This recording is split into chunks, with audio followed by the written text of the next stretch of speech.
All right, let's solve this guy with dynamics. Okay, so let's see. We're going to solve it with dynamics. I think what we do, let's see. Got this plane, right? And we know that it's 1.3 and 4.1 here. Right, so this angle, by the way, that angle right there that we're going to use, this is the opposite side.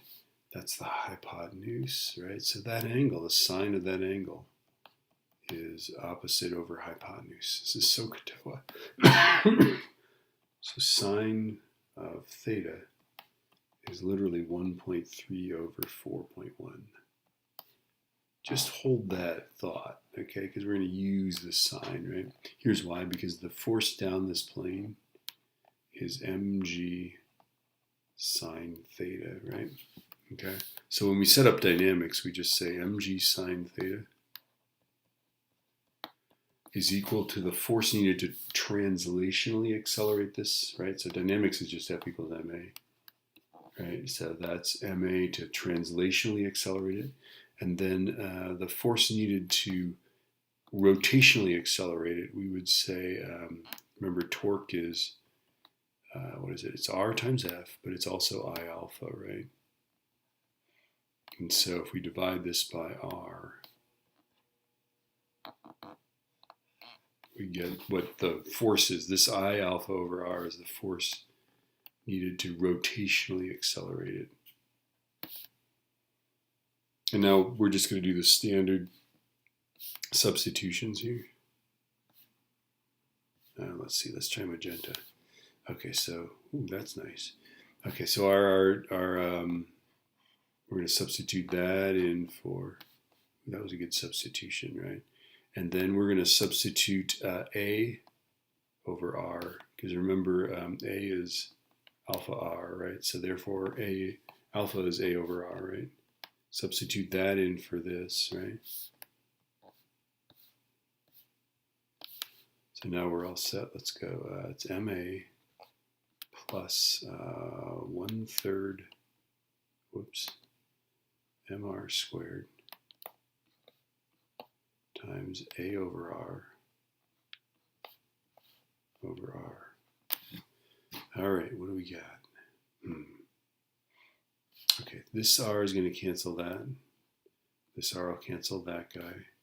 And you end up with MA plus 1/3 MA. Okay, so MA plus 1/3 MA is 4/3 MA, right? So mg sine theta is 4/3 MA. And now, of course, now we can cancel the mass clearly, right? And then we get that A is 3/4 g sine theta, right? Okay. And then remember that sine theta is just 1.3 over 4.1, right? So literally our acceleration is 3/4 9.81 times literally 1.3 over 4.1. All right, so let's plug this baby in here. Okay, here it goes. 3 divided by 4 times 9.81 times 1.3 divided by 4.1. 2.3329, I'll say, meters per second squared. So then we want to, of course, know what the final velocity is at the bottom. So we'll rent out this space here.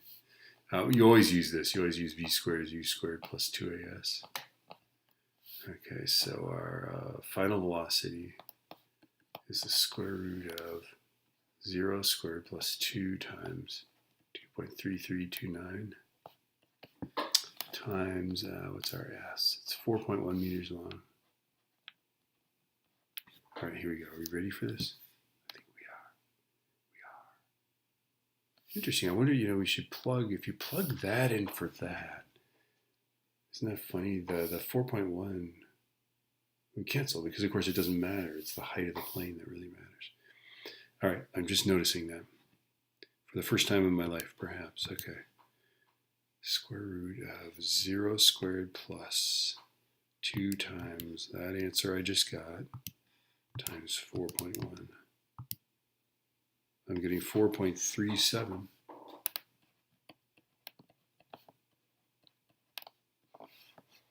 Ta-da.